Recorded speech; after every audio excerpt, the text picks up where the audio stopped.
Welcome to Reality After Show coverage of Deal or No Deal Island Season 2. That's right, the DONDI After Show. We're talking episode 4, and I am not alone. And do my eyes deceive me? Is that the Blacker Widow, Phillip Solomon? Listen, the two rules, you know this, stay black, stay in your lane, but I'm here to talk about all the episode with you, my friend.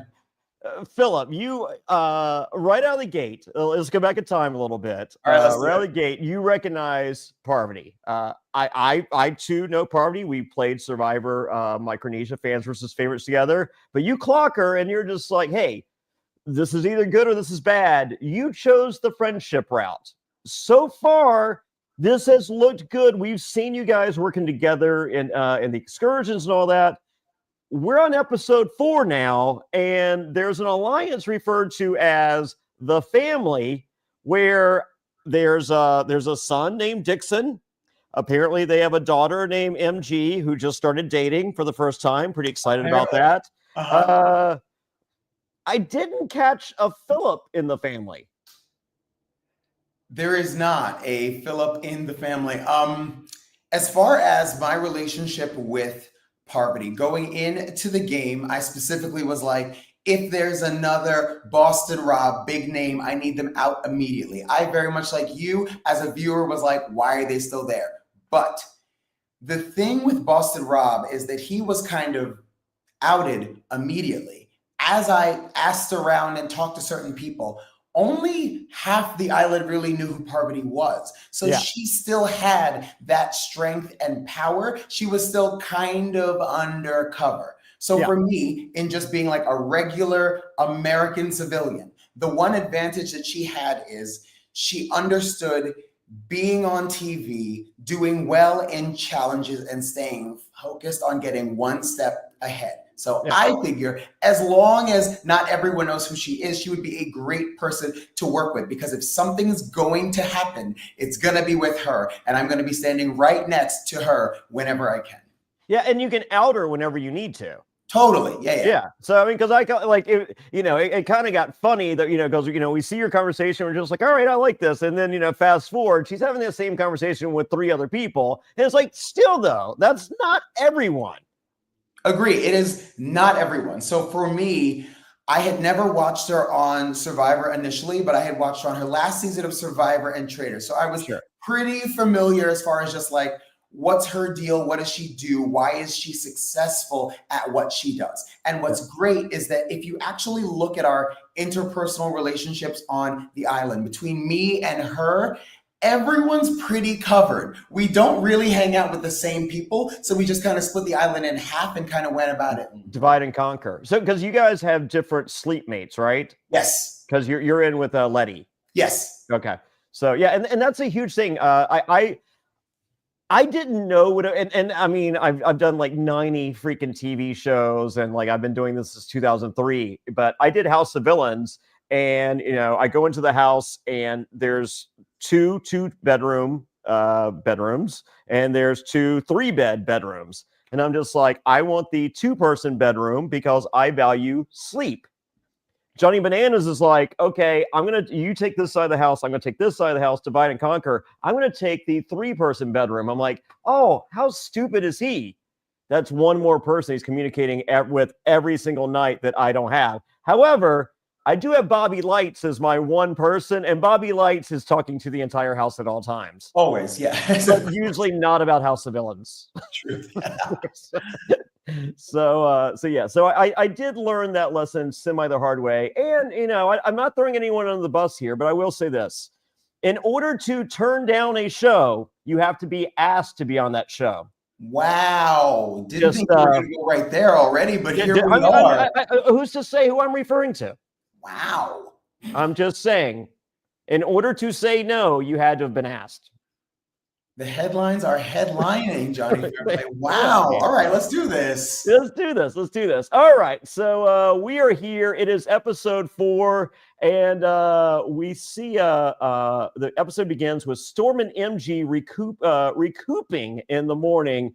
And Storm finds it's best to take off his shirt prior to conversations. I've noticed you on the island, and even you here, not much of a shirt. Is that the best form of strategy when conversing? Is remove as many layers of clothing as possible? I think the key to doing well on the island is to know your strengths. Storm knows his strengths. Here's the thing, and especially in like looking like Storm. So for me in my head, before I got there, I'm working out, I'm training, I'm doing all the things. And I was like, yo, when we get to the island, I'm going to be the heartthrob. And then I looked to my left and I was like, David. Looked to my right, I was like, Storm. And I was like, yo, I'm going to be the heart of gold. Because what? Like, who gets to walk around and look like these two? This is insanity. There's usually not the beauty is not this bountiful in most reality television shows. Like, it's just like, hey, I'm the hot one. Hey, I'm the smart one. Hey, I'm the funny one. Hey, I'm the strategic one.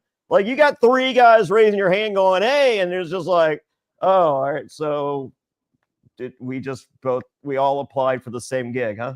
We applied for the same gig. I was like, you know what? I'm gonna graciously just walk out of this one. Heart of gold. You guys can fight it out. That's fine. I got you. So I take it based on what we've seen in conversations. You've never seen Australian Survivor? No. Okay. So I have not illegally gone out of my way to watch Australian Survivor. I am a huge reality TV person in America. And so for everyone that's like, how did you not know? I have watched all of Survivor New Era for 10 years, 15. Like, I have a lot of years under me, but I don't have anything Australian under me. I'm sorry. No, I mean, it's so because like I'm in all these Facebook groups, promoting, like I do viewing parties all over the country. Check out the best trivia ever next week. It's going to be announced. I'm doing a viewing party for the premiere in Norwalk, Connecticut. So you guys get your tickets there. November 16th and 17th, I'm in Australia for Australia Brains versus Brawn season 2. I'll be out there with King George and Ferris for that, doing parties there. It's all on my social media. But as a result, I'm in these Facebook groups, and I'm in Australian Survivor Facebook groups. I'm in Deal or No Deal Island Facebook groups. I'm in Traders Facebook groups, and it's just like, how in the world did no one recognize the Golden God? I'm just like, okay, let's just go this simple. I would say 99%, possibly 98%, but I'm willing to bet 99% of Americans do not watch any show from Australia, much less Australian Survivor. You are completely correct in saying that. I watch pretty much everything, even shows that I don't enjoy, because I love human psychology and sociology. I'll watch it all the way through to be like, oh, that's like who won, who did well, here's how they did well. I've done all that, but I still have not watched Australian Survivor. Well, I can say for someone that has, I love it. It's great. I mean, like the last 5 years have been, I think, better than U.S. Survivor. Don't tell Jeff. Absolutely not. Jeff knows, and season 50 writes itself. It's fine. I've burned so many bridges. It's okay. Wait, Johnny, can I ask you, does that mean that you did not get the call? Rumor and innuendo, it's just second chances. All right. It's pretty much all new era, new school. All right, I'll take that. I can't. That sounds great for season 52. Season 50 should be legends and the battle royale that we all wanted, for the last 15 years. I was expecting to see you out on that island. I was expecting to see me on that island too. So all right. No. So that's okay. Australian Survivor, they just did Australia versus the World season 1. Parvati will be out there, as she's mentioned in press, including Us Weekly. That airs in July. I would imagine they will be filming Australia versus the World season 2. And your boy Jonny Fairplay, I cannot imagine will not be there. So there we go. Hit him up. Good TV. An overall nice man. It's great. Oh well, now they'll never call. You're ruining my gimmick. So all right. MG explains that she is playing Love Island and Deal or No Deal Island at the same time. They're both NBCU, so that's fine. Yeah, I think it's still good. Like when you ask like the legal team, I think it's fine. Yeah. Well, I could like last week you had Rock shouting out Naked and Afraid. I'm just like, that's the competition, that's Discovery. We can't have you on that show. We can't have you on that show. I'm sorry about it. I don't want to know. All right. At this point, we see Dr. Will doing lightsaber tricks by the water. Now, I don't know how far you go back in Big Brother nostalgia, but my good friend Hurricane Howie, also known as Jedi Howie, used to hang out with myself and Dr. Will and the others. I enjoy watching people play with lightsabers on Instagram and TikTok. My fiance enjoys that for different reasons because she's like, oh my God, look, this is the biggest dork of all time. There was a lot of those vibes going on right there. For Dr. Will, okay, here's what a lot of people are not understanding. There's a certain juxtaposition of one of the most, dare I say, successful reality TV / medical stars, but it's also a hybrid with like an 8-year-old. And he wakes up in the morning and he's like, yo, do you want to play? And I was like, what do you mean? And he's like, let's go sharpen a stick and see what we can find. And I was like, absolutely not. But like that is, that's a part of his charm and who he is. He is simultaneously the oldest and the youngest person you've ever met at the same time. And it's great. Sure, yeah. But yeah, Jedi. He was doing the Gandalf, you shall not pass. But it definitely reminded me of the fat kid with the lightsaber. And it's great. It's great. So CK hates Dr. Will, and he is aware, so it's fine.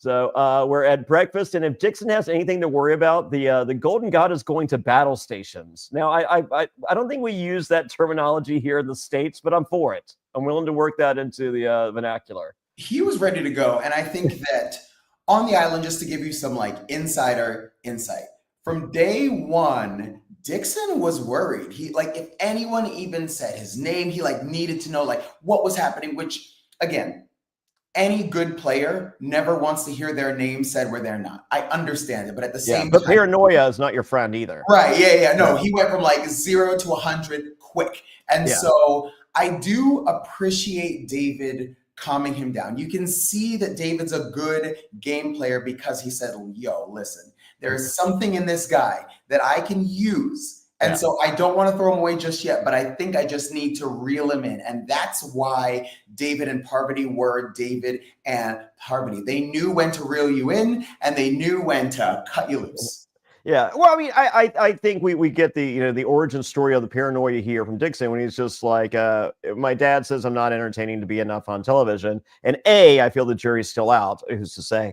And B, hey, I work stiff. I'm a wrestler. It's fine. So, but B, that's not the mindset you need to bring. Like, even if your dad doesn't mean it, you need the pat on the back and it's like, go get him, champ. Yeah, I think in going into this experience, Dixon had a lot of inner demons and things that he was working through. What is great is that he's very transparent about all of them. Like he puts it out there. And I love that about him, just in case there's anyone watching at home or listening at home that's like, listen, it's not the exact same situation, but I do feel like there are some times where all of us wish our parents were more proud of our passions and who we've become. So that broke my heart a little bit.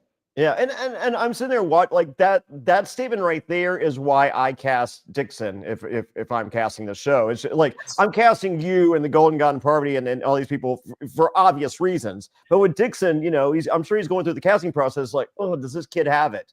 And you see the fire, but you also see this guy is walking around with a big fire hose above him trying to put out that fire, and we get to watch the battle. Yeah, he was going through it. There was a lot happening in there. And the thing with him is the confessionals, the interviews help piece it all together. But if you just watch him interact, it's like he's always thinking about something and you never know what. And so he is, I think, one of the first person that we see eventually go into temple and we have no idea what's happening up there because he's like, maybe this or like maybe that, or maybe I'll lose and maybe I'll go home. And we're like, okay. So like we had not a clue. Yeah, no, it's crazy because, like, when we were first introduced to Dixon, on the first episode, it's just like, okay, we got a nerd, and then it's just like, okay, he's not overly confident, and that kind of goes, all this tracks, and then you see, the Golden God and Parvati take him under the wing, having no clue who the Golden God is, just knowing that one of the cool kids wants to be my friend. Yes. Allegedly, I'll take it. And then the guy's an asshole the next day, and I'm like, this is wonderful. I need one of these.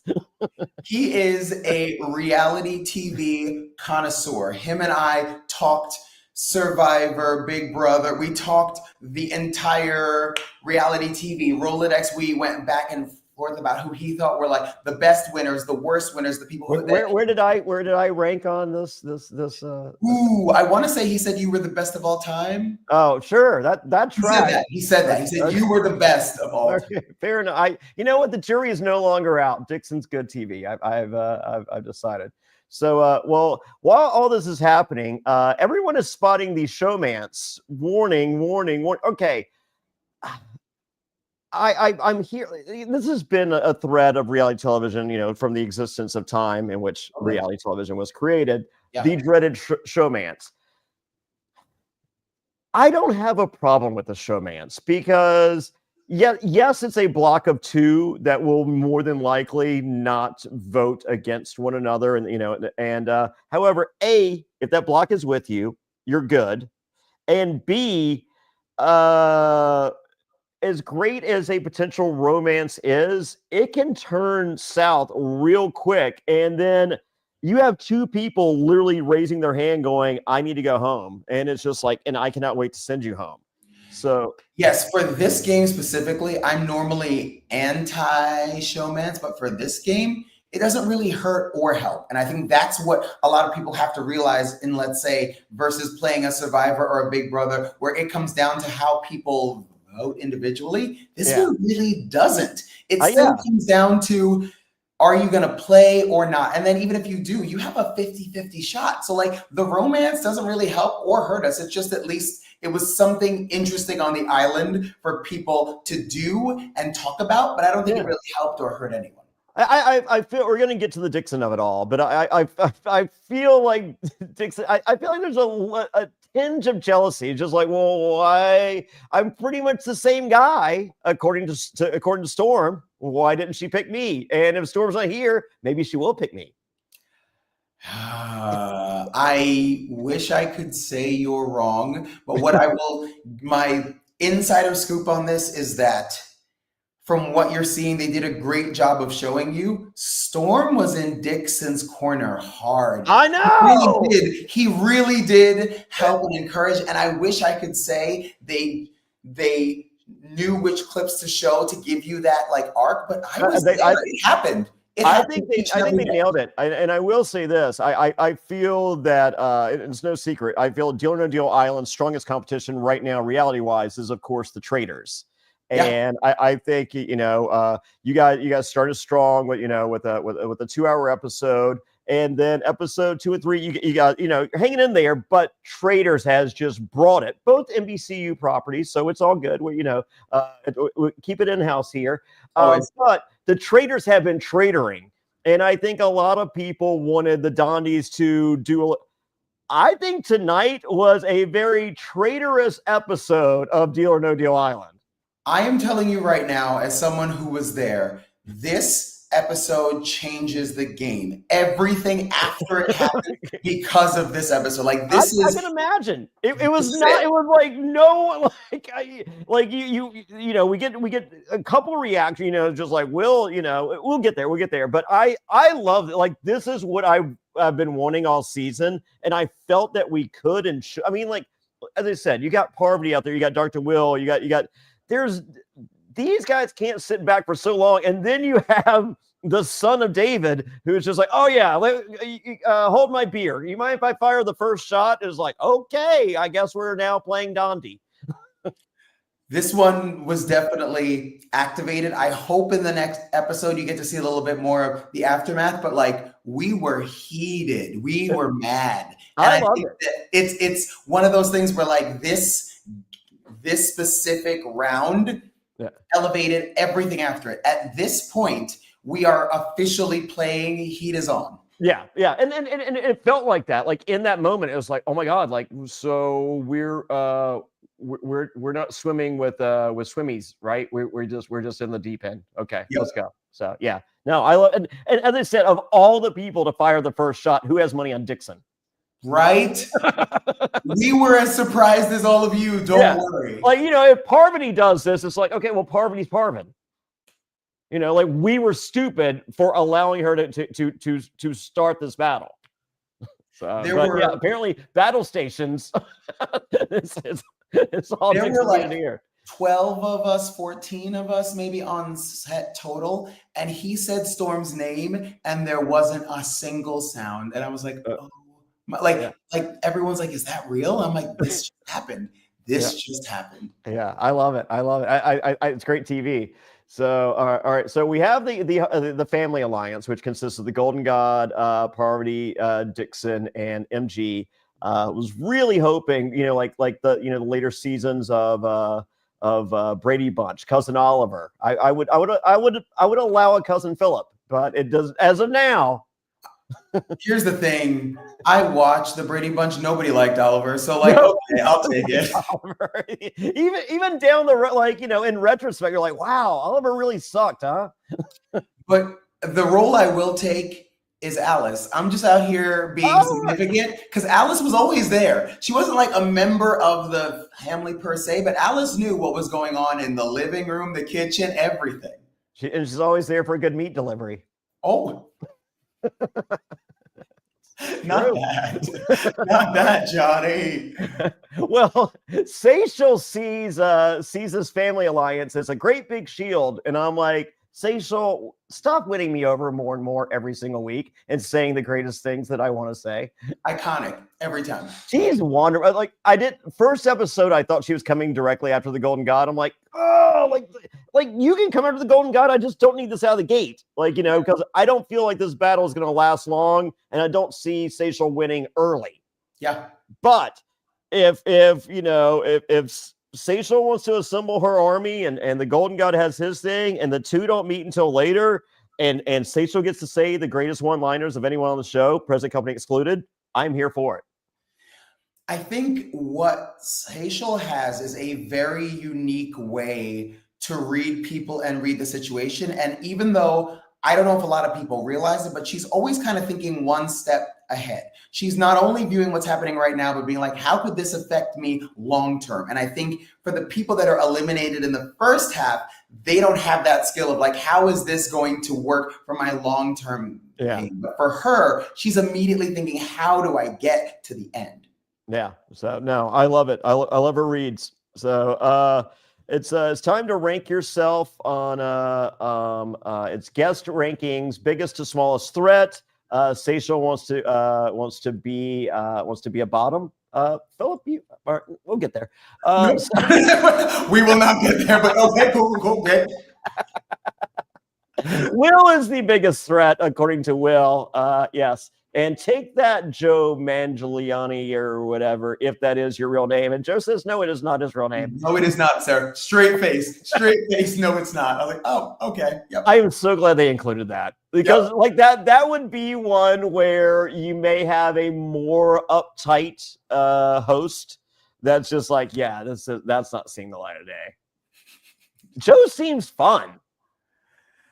You just have to understand that Dr. Will is a showman. He is here to put on a show, and you can't take him too seriously as far as like the humor, the insults, or whatever else. He knows that's not his name, but he's just screwing with him a little bit. And like after all, you have to be like, okay, have your stage. Cool, great. Yeah, I loved it. It was a fun little, fourth wall deal. So, so what it is, so you guys rank everyone highest to lowest or whatever, and then you get to walk around the corner, and guess what? Excursion time. It's axe throwing at the two biggest or two smallest threats. And first up, Will goes, and he, since he has rewarded the opportunity to go first, since he did out himself on who he thought the biggest threat was, and it was Will. He hits Will. He's good. Letty, she goes the Phil route. So Letty was smart. To be honest, it's weird for me because in getting to watch it back, I am a competitive bodybuilder, a personal trainer. Like I'm not a small guy, but like Yeah. I'm a pretty big guy. And like they still don't see me as a physical threat. So Letty was one of the first ones that was like, excuse me, this man is right here and he's very large from right to left. So I don't understand why no one is throwing this axe at him. My quick aside, as a reality TV viewer, I love to take me out of it and be like, as a viewer, Sure. how did we get here? Kudos to NBC and the producers because it was all kumbaya and family, and we were just supporting one another in this brand new experience. And they were like, if you're not going to target each other, we're going to make you target each other. I think this challenge, this excursion came when it needed to, because after this, everything else had to change. Yeah. Well, I mean, have you watched House of Villains? Also NBC. Yeah. Mm-hmm. Okay. So House of Villains, every challenge is how can we fuck up your game and out your game to everyone else there and make you choose a side and feel the consequence of every decision that you make. Of course, yeah. So those challenge. So the challenge producers on House of Villains, they're from Survivor and they're from all these other shows, and these are the challenges like this. And so on House of Villains, they're just like, yeah. So we just remember back to all those shows, and we just steal those challenges. This is one of those challenges, and these are the challenges I like. These are the challenges that everyone likes the most.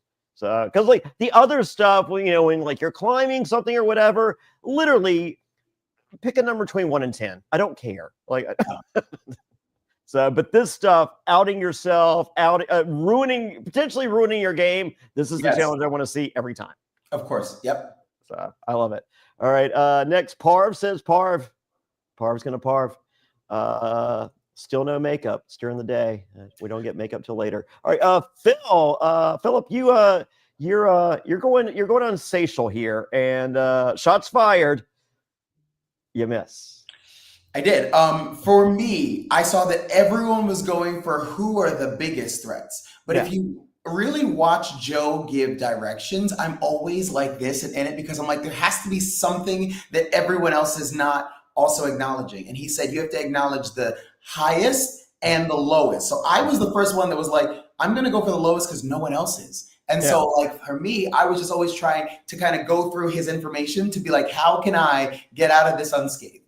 Okay, but of the two lowest options for us, the viewers at home, you're just like, all right, Lachelle's not getting a lot of time, a lot of camera time. So she, if Rock was still here, Rock's fighting for this gig right here. Okay, but so we're not getting a lot of Lachelle, and she is, the meddling aunt that we all love. I'm like, we all hate the meddling aunt. What are you talking about? So as a viewer at home, you're like, okay, Lachelle's probably at the bottom. Seychelles possibly, but I'm not firing that. Like, it's just like, I didn't want to say Seychelles, but someone's already said Lachelle. So that little bravery there, Philip. It was. I think that when someone has been in danger of going home more than once, I don't think in any way Seychelles is the weakest player.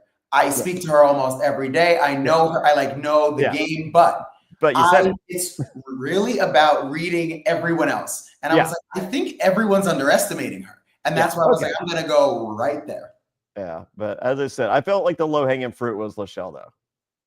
It was. But for me, my bottom four were Lachelle, Seychelles, Dixon, and Maria Grace, just based on the excursions before this. And everyone seemed to have those four in a different order where there wasn't really consistency. So we all just kind of hoped for the best. Okay, fair enough. All right. So Seychelles goes next. She also believes her, and she's closer than you. She is. Yes. Ooh, that hurts. All right. A little bit. We get a WTF from you there, Philip. Language, jeez. It doesn't happen often, but when it does, it's good times. Yes. All right. CK is gonna go. Will, not so fast, sneaky sister. Dr. Will makes a deal that if CK does not go after his, she will not be his target if he were to win. So, all right. Here's what the viewer has to understand. Dr. Will is really intellectual, and he knows what he's saying and when he's saying it. His exact words were, he will not put her up to play. That does not mean she will not go home. He specifically says, I will not put you up to play. And that's because he's a smart man, and he's always kind of thinking, he's like, I can convince someone else to send her out. So yeah. And I also feel like I would imagine that CK would admit that in the skill level of strategist, Dr. Will's here, CK is below Dr. Will. So if Dr. Will's like, hey, strategically, here's a great move for both myself and for you, do you accept? Yeah. Agree. Yeah. Yeah. So, all right. Let's see. CK, David, Miss, Lachelle, David, MG, Lachelle. Dixon, Storm hits, drops out. Storm Dixon, David Dixon, round 2. Let's see, Dixon, Storm. Anyway, Storm's up, and Storm gets MG to massage him to throw better. Couldn't be me, but here's what I'll say. This is a great excursion because Storm is arguably the most athletic of all of us, just based on age and ability. He's literally training for a marathon right now, running 20 miles a day. Sure. But this excursion almost kind of defies athleticism. For his first few, he was throwing them too hard. He was almost too strong. I noticed that he kind of like lost, and I'm just like, it's not like he can't muscle this thing. Yes, there are 3 components of like just good athleticism, and it's strength, power, and control. He didn't necessarily have the control, strength and power he had. You have to have your feet so we there was an axe throwing place like literally 2 miles from my house. We used to go, and the first thing I would be like, okay, if I'm right-handed, do I go right foot on the throw, on the release, or left, and if you don't get that part right, the rest does not work. So yes, and a lot of us had no axe throwing experience, so we didn't have any of that information as well. Yes. Yeah. So, and it's also it's a fine balance between power and finesse, and all those things combined. So there's a reason that axe throwing is a popular thing that the whole family can enjoy. Of course. Unless you're like 3, you probably shouldn't be throwing an axe. Probably shouldn't. As an educator, I'm going to say no. Huck Finn. When's the last time anyone mentioned Huck Finn? Come on. Listen. I'm trying my best out here. I was under the water. I still can't even swim. I'm trying my best out here that I'm like, this is some full Huck Finn, like where there's trees and we're like over the river and through the woods. I didn't want it. No, absolutely not. There's a 10-year-old Jonny Fairplay that's crying inside. I love The Adventures of Tom Sawyer and Huckleberry Finn more than life itself.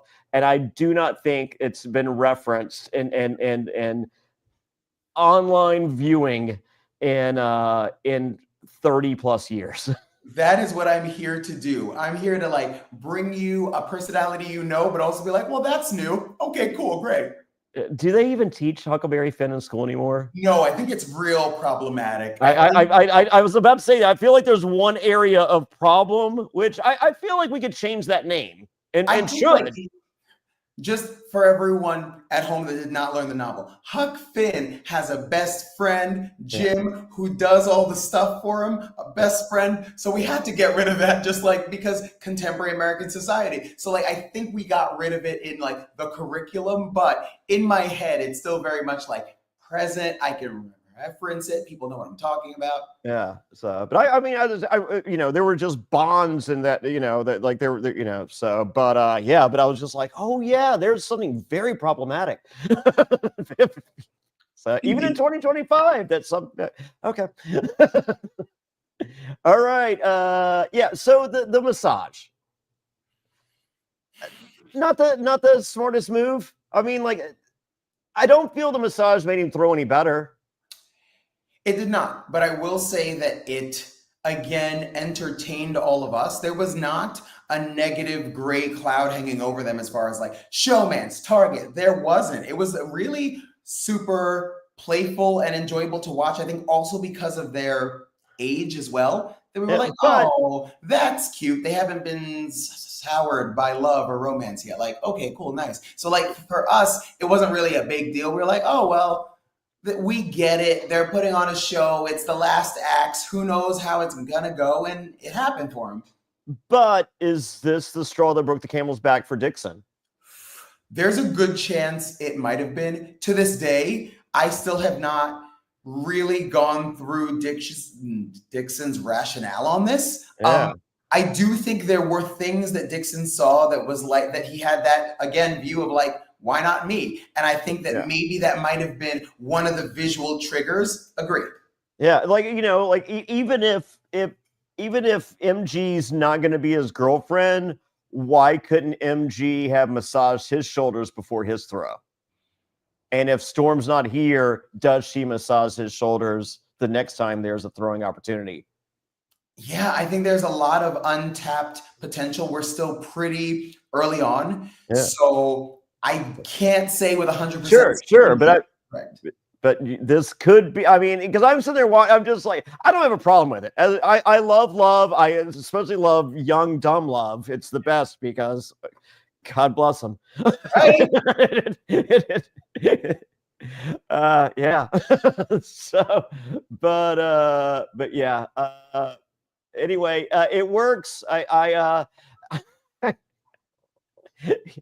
feel like I like this massage thing better in retrospect because in my notes I'm like, I liked MG better when she wasn't getting airtime.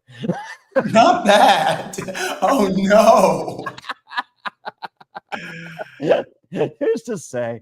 Here's what I'll say about MG. For as young as she was when we shot the show, I want to say she was 21. What you're seeing on screen is genuine and authentic. I give her kudos, props, everything else. For when the cameras came up and the microphones went on, she didn't get kind of weird and stand up. Like what you're seeing is MG. Like, from speaking to her, like that's MG. Yeah, no, she just opens up. It's so like I remember my first season of Survivor. I'm sitting there with Sandra, and Sandra would be like, so this one time I was on the way to the prom, and someone opened the door, and then like the camera would come in because it was just Jonny Fairplay and Sandra talking, and there's. It's just like, okay, so the car was coming, and she would like wait for the camera to leave to finish the story, and I'm just like, what are you doing? Like that's not gonna work. Agreed. Yeah. So, but yeah, for MG to be so young, because my first Survivor, Sandra and I were the same age. We were both 30 years old. Yeah. So for a 21-year-old to be like, hey, let's do some TikToks. But again, a 21-year-old from a rural area. From a small town. So like she only had 3 outfits. She had to wear her PJs last week to the temple because she did PJ dress. Her PJ robe. Yeah, because she didn't. I watched that clip like 3 times, Johnny. You can't leave her alone and the PJ robe. We can't do it. Well, it's because she's from a poor town in South Carolina. They just don't have a lot of money for clothes and stuff. They read Huck Finn in Greer, South Carolina. I assure you that. I love you. The PJ dress. Do whatever you want. You could wear couture. You could wear Ross dress for less. I support you either way, MG. I got you. I support MG too. I think she's great. So, all right. Well, you're not gonna believe it, but Lachelle and Seychelle are the bottom 2. The top 2 are Will and Parvati. I do like that. That Will and Parvati are like. You got like there's an argument for the golden god, not knowing who the golden god is, but there's an argument for him just based on size, beauty, eloquence, pretending to play dumb, all the things. Yeah. So there's an argument for Storm. There's an argument for you. I mean, look at the results of these excursions so far. So if you're willing to put Parvati up there, who has been her ride or die thus far? Agree. I think that putting Parvati and Will as 1 and 2 it finally solidified the thing that nobody was talking about. No one ever really mentioned them as a threat. And I think even they thought no one thought they were a threat until we're like, well, look at the numbers. You are. And like, just so you know, we're all acknowledging you as a threat as well. For David, I can argue that he almost played a stronger game because if you look at excursions 1 through 3, he doesn't do super well on them. No, purposely. Like he's not as amazing as he should be per se. Yeah. So I mean, because he's just a YouTube model guy or whatever. Yep, a YouTube guy with awesome hair and an accent. Yes, just ridiculously awesome everything. Yeah, okay. All right, well, Dr. Will gets to choose who will face the banker, and he wants to strategically strike to hurt CK. And I'm like, all right, I'm here with this. And who's the most malleable to get rid of CK? Along walks Dixon. And honestly, you know whose idea that was to put him in there and get CK out? Storm. Ironically, if you actually rewind, when they're talking, yo, he'd be a great person to go in there. Storm has a pep talk with him one-on-one, and because I know how it ends, I was like, oh, I didn't see this, but it makes my stomach hurt. I hate this. And truth be told, like, because we haven't seen a lot from Storm except, just sitting there looking pretty. He does the correct conversation approach in that he goes to Dixon. He's just like, hey, what are you thinking? Who do you think should go against the banker? And, and Dixon's like, I'm thinking it should be me. Okay. Flip to page, he's doing a severance book. He's just like, okay, page 16. He goes, okay, so if you beat the banker, who would you get rid of? Just your decision and only your decision, not to be influenced by anyone else.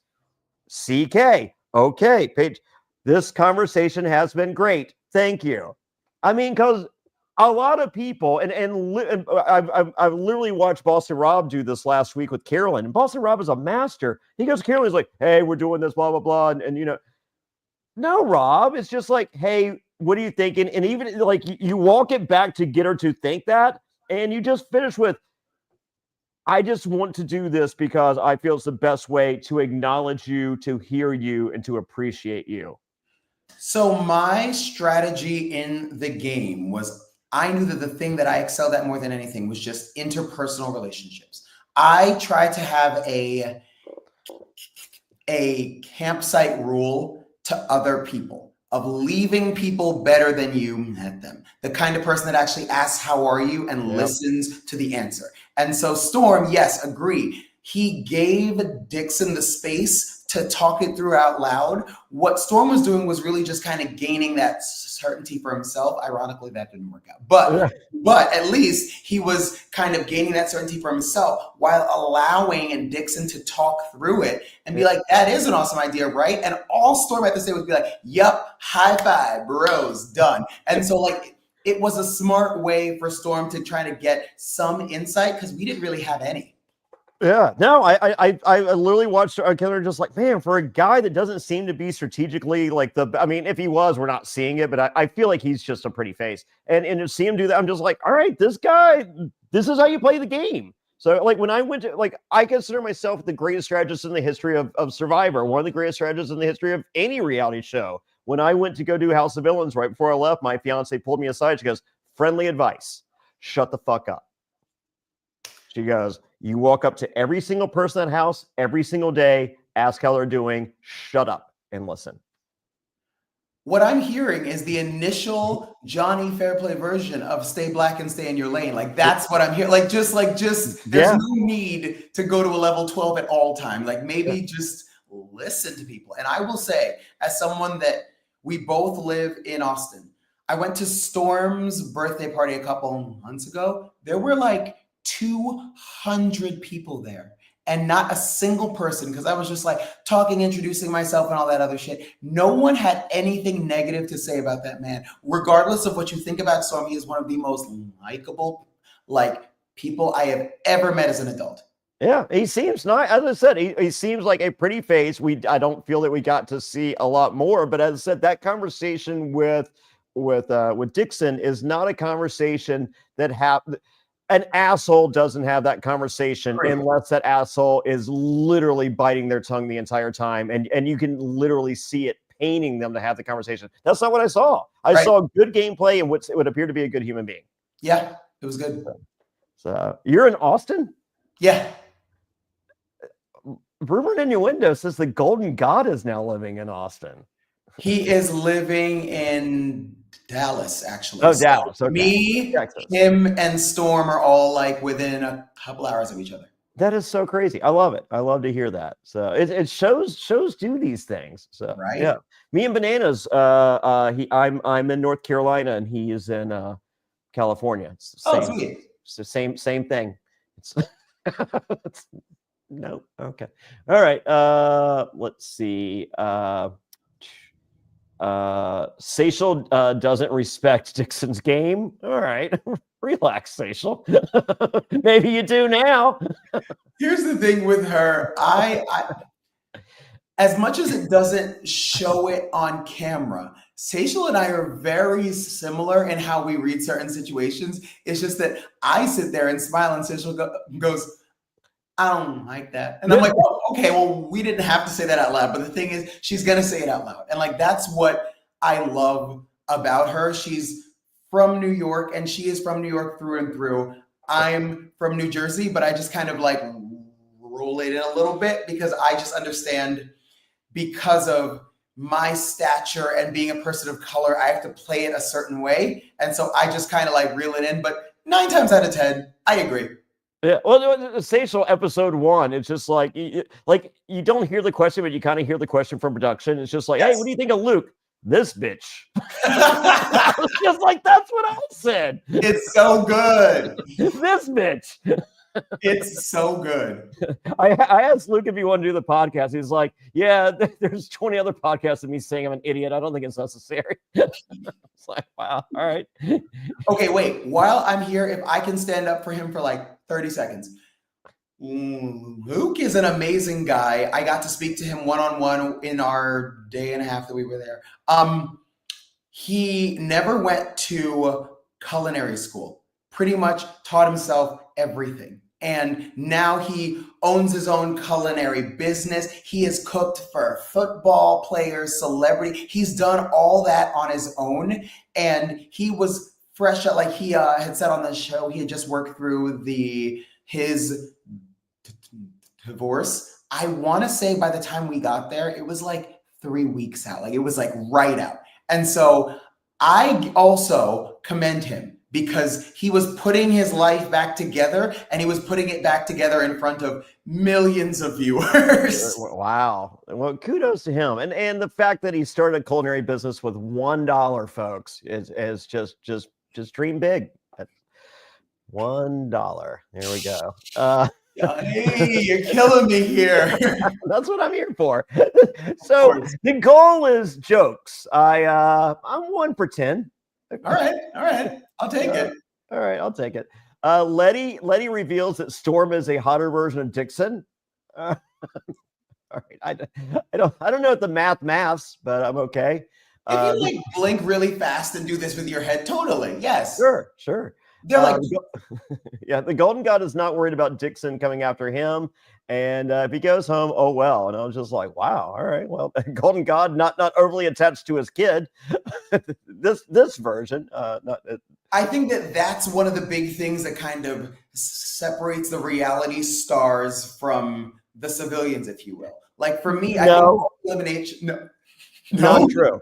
Not true. That's the thing that separates the ridiculously great reality stars from it, because I consider myself great and I can only do what I do in a format in which I don't know the people. So like, my first season of Survivor, I don't care who you are. Like, this is for me. And, but like in a returnee season format, if you're my friend, I can't make that same move. Okay. So I've talked like Lex from Survivor. He can't do that. Rachel Riley, she Big Brother, she can't. There's some of us, we, as great as we profess to be and we feel that we are, there is that line where we acknowledge that Boston Rob, Parvati, and apparently the Golden God are better than us because we don't have that in our DNA. So then here's my question, just throwing it out into the universe. Sure. Then would you prefer to be a faithful over a traitor so that you don't have to make that call? Oh, I mean, I would have more fun being a traitor. I mean, can, me too, but still, yeah. Well, I feel in that scenario, I am allowed to fuck you because that the rule is to fuck you. Fair. So that's not the rule in Survivor. Like the rule is to outwit, outlast, outplay, and out island and outdeal the bank. Outdeal whatever. So I play by the parameters, but I feel the game of traitors, like it's not deal or no deal Traitor Island. Agree. Okay. It's deal or no deal Island. Yeah. So that's where I have like I'm like Dexter. Like I have Harry's code that it's that I just stay on I attempt to stay on the right side of.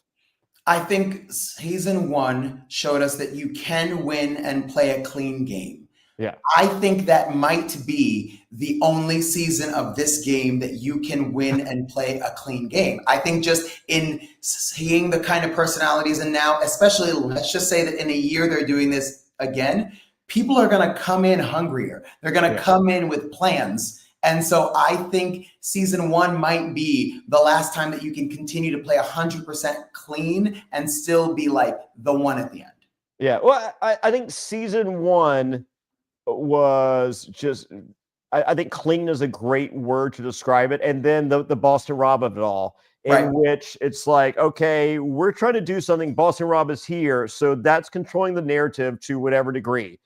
Can we get rid of Boston Rob right out of the gate and him not find the loophole of how to stay? Yes, probably should have shot that shot sooner than later. And that's what old lady Kim was there for, to explain, hey, you dumb whippersnappers, I'm telling you what to do right now. Listen to me. And Rob acknowledged, he's like, man, this old lady's coming after me. She's pretty darn good. So with that going into season 2, it's just like, okay, you guys have seen season 1. You understand how this works. If there's a Boston Rob there, be prepared. It's just like, you're like, I got it. If there's a Boston Rob, I'm fine. Nope, there's not a Boston Rob. There's a Parvati with a Golden God that you won't even know, and a Dr. Will. Day 3. Yeah. That's a lot to circumnavigate.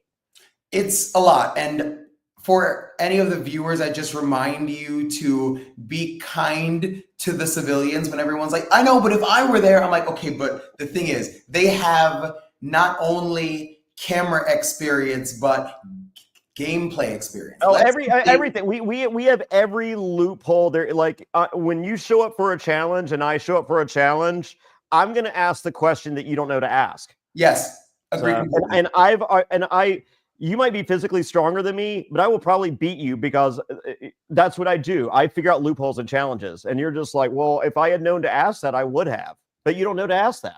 So when Dr. Will threw the axe and CK was going to go throw hers, he said, let me speak to you. And he walked outside and pulled her aside, which you guys saw. But the rest of us looked at each other like, is he allowed to speak to her? Yeah. He wants to speak to her, and I don't know why. Is that okay? Is that good? But like, we don't know to do those things just yet, because we are a firm believer in like, well, Joe said one of you will go and throw it out. That's it. So that was it. And the moment he was like, I have a question. Can I just speak to you? We were all like, wait, can he speak to her? And like, again, things like that change everything after. Everything. And Survivor fans versus favorites. I've gone on record and I stand by it. A fan will never win that season. They can't.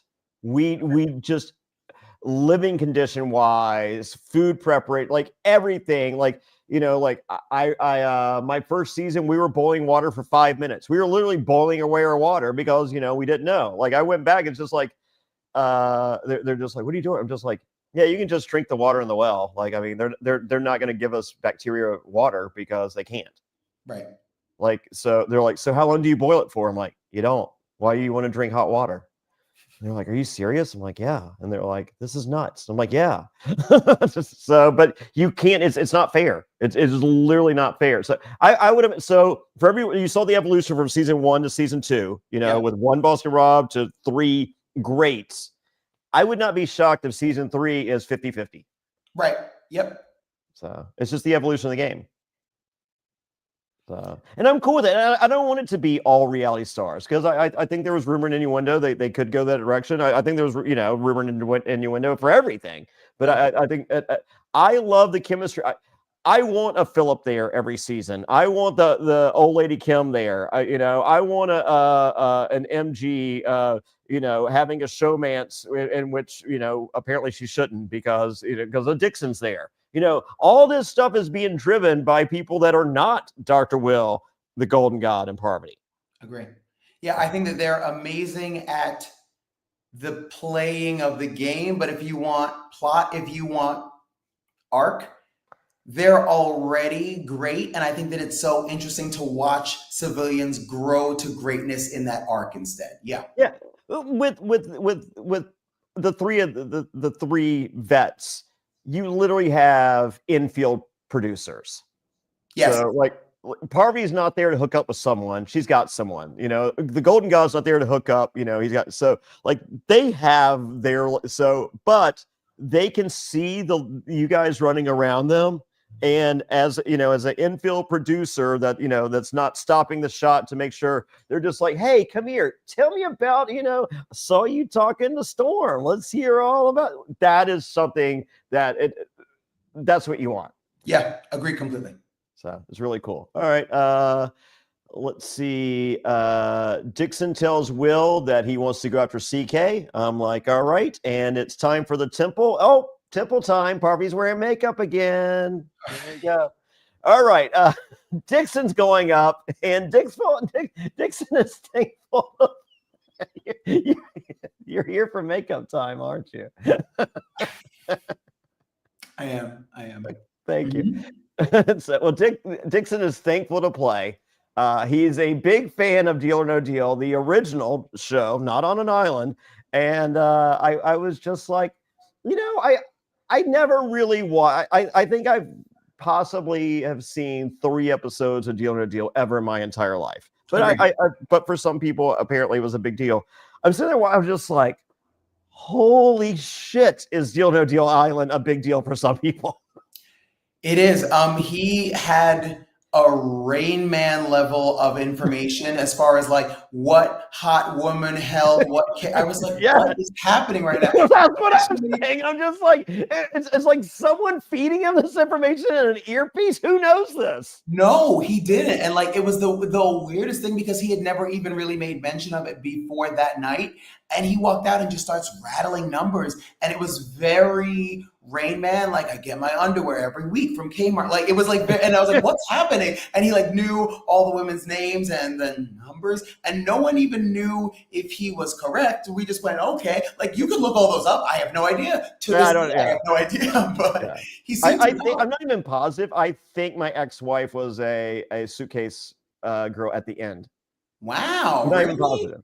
Look at you. Well, she was on America's Next Top Model, so she had done that then. X. Oh, love my fiance blows her away. Oh, we're great. Upgrade. We love one. All right. All right. Well, case number 4, he picks for a St. Louis Cardinal, and I'm sitting here going, "Wow, you're one of the few because no one roots for the Cardinals, Dixon. Sorry." All right. So round 1, 4 cases. It's his first case is number 10 for his favorite model, Anya. Maybe, not sure. 1.5 million. That's not a good one. We are off to a bad start, but are we? Because the first case chosen was number 4. We'll get there. All right. Next is for Claudia, case number 1, $100. That's good. And case number 26 was Lindsay's. The highest number is 12, so he chose that, and it's 500. And then that's all he remembers as far as models go. 3. It's like, have you ever heard that there's I don't know if it's just audio or video. I heard it on Opie and Anthony one time, but there was an Alabama local legislative elected official that someone was trying to raise the legal alcohol content, legal beer content in the state of Alabama, and because IPAs. This is coming from a guy who is doing dry January. This is a I heard that. non-alcoholic, just the haze IPA, and then I have a non-alcoholic Guinness here. How cool is that? Ugh. Yeah. So, but anyway, some people like the hoppier stuff and all that, and that has an APV above, your standard 4%. So the Alabama legislature guy is just like, what's wrong with the beer we got? Well, we got to raise the alcohol level. What's wrong with the beer? What's some of them beers? We got Miller. We got Budweiser. What else? What else we got? He stops. He's going to go on a roll naming all these beers. He stops at 2. So this is Dixon. He's just like, oh my God, let me tell you about all the models and all the case girls from Dillon Island. I got 3. It felt like so many more, didn't it? Even when I was there that night, it felt like 12. But it turns out, I think it was only 3. But it felt like 12 because it took so long because he was explaining a lot. Oh yeah, it felt like 12 viewer. Going through my notes, I was like, oh wow, he just did 3 cases. And he's like, yeah, you guys remember Luke? No, the guy with the $1? No, we saw a whole culinary business with $1. Yeah, anyway, case number 7, $1,000. But the entire time Dixon's playing, who's cheering for him more who's more vocally present? Storm. It was his new best friend. It was they're going to make a buddy cop movie together. A show thing that was real. I was right there. And so for me in my head, Storm was the last one. I was like, I don't get it. Yeah, Storm during this, you just imagine too, when this show is over, Storm is going to go to they're going to sit down together with Dixon's yearbook, and Storm is going to beat up everyone that ever took Dixon's lunch money. Yeah. He stood up for that man more than once. And what I need the viewers to do is watch this episode again, knowing how it ends. And you're like, this is awful. This is absolutely. We were watching an episode of The Traitors. Yeah. It was so good. So, all right. Well, it is the biggest opening offer so far this season, 421,000. Pretty good. Yeah. But I mean, Dixon is insulted because, in case you forgot, he hangs out with the Golden God now. He's an asshole. So right, he's like, well, at this point, I'm pretty much Survivor royalty. So, and I was pretty much. Sure. So, okay. All right, no deal. Round 2, 4 more cases. Albert Pujols is number 5. That's $2 million. Woo! But it's time for some big Dixon energy, and I'm just like, I love that they can say that on television after 9 p.m. We didn't think they could. We were like, yo, they're not going to use that. Yep. So I'm trying to make a T-shirt. Get ready. All right. So number 6, that's MG selection. MG, we liked it better when you didn't talk on the show. $2.25 million off the table. Thanks, MG. So it's okay. Case number 3. Dixon likes the low numbers. 1 penny.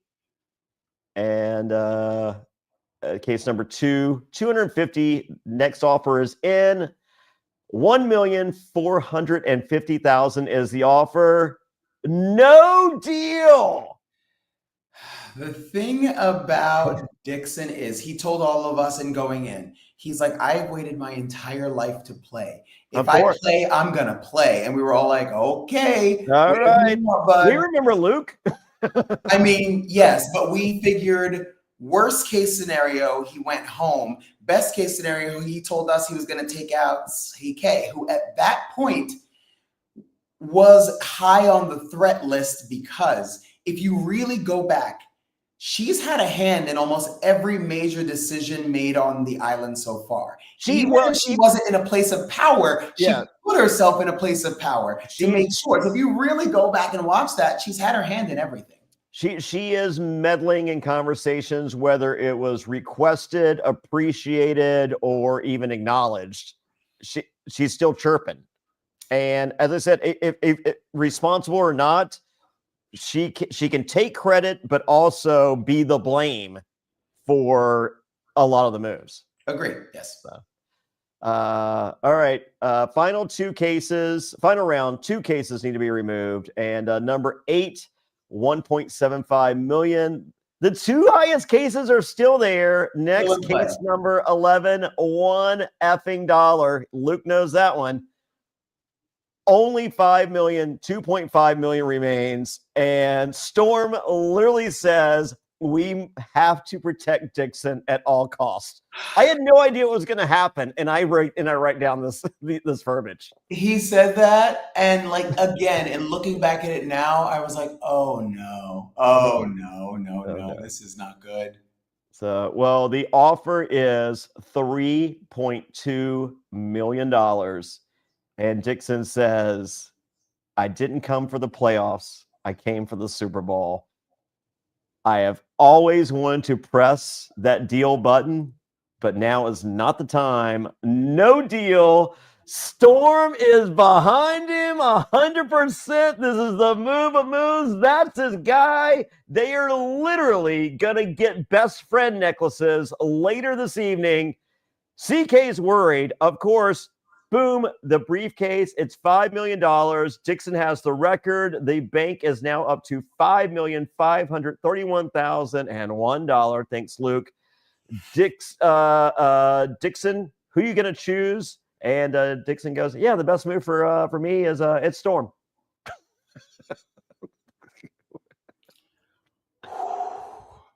It was even hard to watch again. Like I knew what was coming, and I was going to throw up. I'm definitely gonna throw up. Like that hit so hard. Yeah. I will say though, to Dixon's credit, he knows if it comes down to a final competition, he's not going to beat Storm if it comes down to athleticism. And what I will also say is because of Dixon's decision in this game, it is a catalyst for madness for everything after it. So I think it does take episodes like this to turn the season from like 350 preheating to like air fry. And I think we are here and ready to go. Well, I mean, you go back and watch Pro Islands, you know, I was on the Drake tribe and we won challenge after challenge after challenge. And, you know, we finally lost on purpose because we were just like, I want to play the game. You know, I want to go to the temple. I want to go to tribal council. And I was just like, I want to play the second half of the game first. I got rid of Burton first. Like, you know, if Rupert was available, I was getting rid of Rupert first. I didn't care. Like, that's the game. And so coming from that school of thought and that type of gameplay, I love what Dixon did. It made sense. But going back to the actual episode, MG is shocked. And I'm just like, yeah, it's her fault. She's a temptress. No? Temptress? Am I reading this wrong? It's what I have in my notes. And then, but in spite of MG and her temptressing, Dixon tells Sterling, yeah, I'm still going to Austin. Don't worry about it. It's fine. Even though I'm like, are you invited? The absolute audacity. Yes. To take someone out of the game and be like, we get drinks later, bro. Get out of here. You cost this man $5 million and you were like, so I'll see you in Austin. I'm flying in next summer. No, you're not. Absolutely not, sir. You don't think we're interviewing Storm tomorrow. That's going to be the number one question. Is Dixon invited over for a Bud Light? Oh, what's great for the audience, if you lined us all up at the beginning and you said, who's going to take Storm out of this game? I bet you'd be wrong. there's no money riding on Dixon. Because we were all wrong. Yeah. So, well, Will now sees Dixon as a threat because he lied. And at this point, Will says, I'm coming for the family. And I'm just like, you know what? Maybe it's good Philip's not a part of this family. So here's the thing about Dr. Will. He is a showman. He'll give you sarcasm. He'll even give you insults. But as you saw on this episode, I promise you that man does not tell a lie.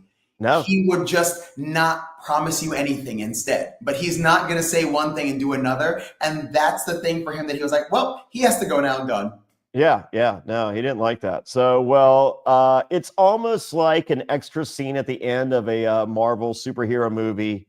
MG needs something before Storm's leave. It's easy for me to say. Before Storm leaves, it is a kiss, and Storm said, "That was cool." That was cool. And you're like, all right, well, I needed Quite the anything else. wordsmith. I'll take that. I mean, honestly, a modern day William Shakespeare, if you will. It's just that was the perfect violin romance. That was cool. I was like, okay, cool. There we go. Yeah. That's the character I saw the first 2 episodes. We're good. Like, there he is. He's consistent. Above all, Storm is consistent. Yes. Or episodes 1 through 3. All right. So with that, I'm loving it. I thought I know you're not on the same page as me. This is my favorite episode this season. Has been my favorite one so far. Okay. Well, no, because you didn't love it, and I can't. I have to imagine you liked the previous episodes in which you won the excursion. I mean, if you want to talk about like winning the excursion per se, for me, in looking like I knew it was either win or go home. So like those are the options for me. I'm not a good blender. I don't know if you've picked up on that, but like I'm not a good blender. And so for me, it was just a matter of banker's bonus and stay or go home immediately. Yeah. So no, I feel like you got good footing out there. As I said, the divide and conquer thing is good. Like you're in the is that the maximum number of people room? Yes. So that's also to your advantage.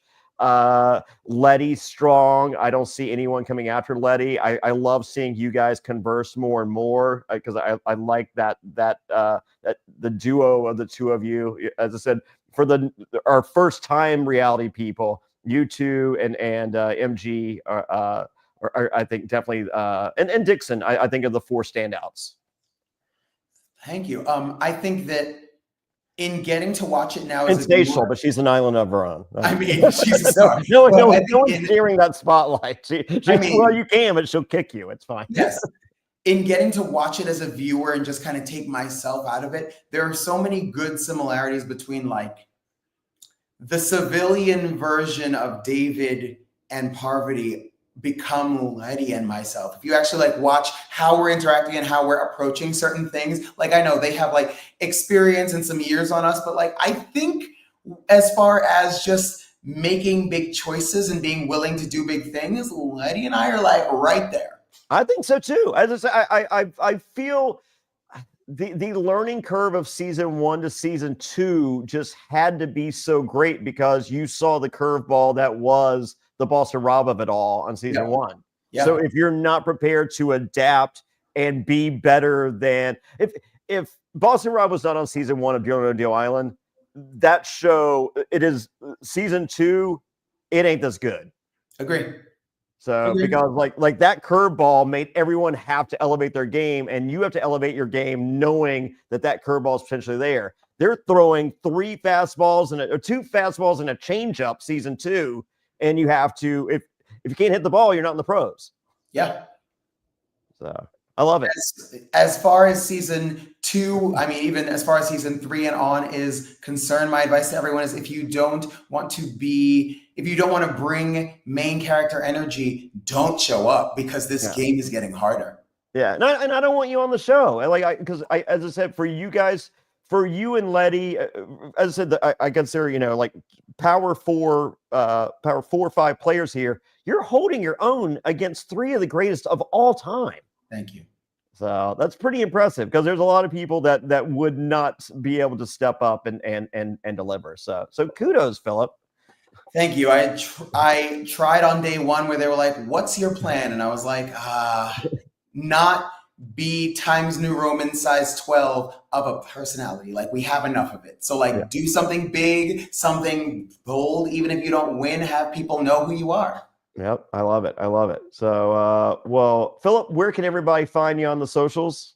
On the socials, TikTok, Instagram, P Solomon 12, hit me up. I respond to pretty much everything. I got a lot of spare time, but I am there with all of my schedules and stuff for personal training, everything else along with that. And if you're ever in Austin, hit me up. I'll be hanging out with Storm and our new best friend, Dixon. Oh, wonderful. So, so you're no longer a school teacher. You were formerly a school teacher, so just doing the personal training. Yes, so I left the classroom after 12 years. I just left in 2021. All right. So, well, we appreciate what you did for the kids, but we appreciate you giving us awesome TV. Everyone, if you're in Austin, or if you need a reason to go to Austin, Phillip's it. Get your train on, get your pump on. He's got it. So, Phillip, thank you. I am at Jonny Fairplay on all the socials. No H and Jonny. Go to JonnyFairplay.com.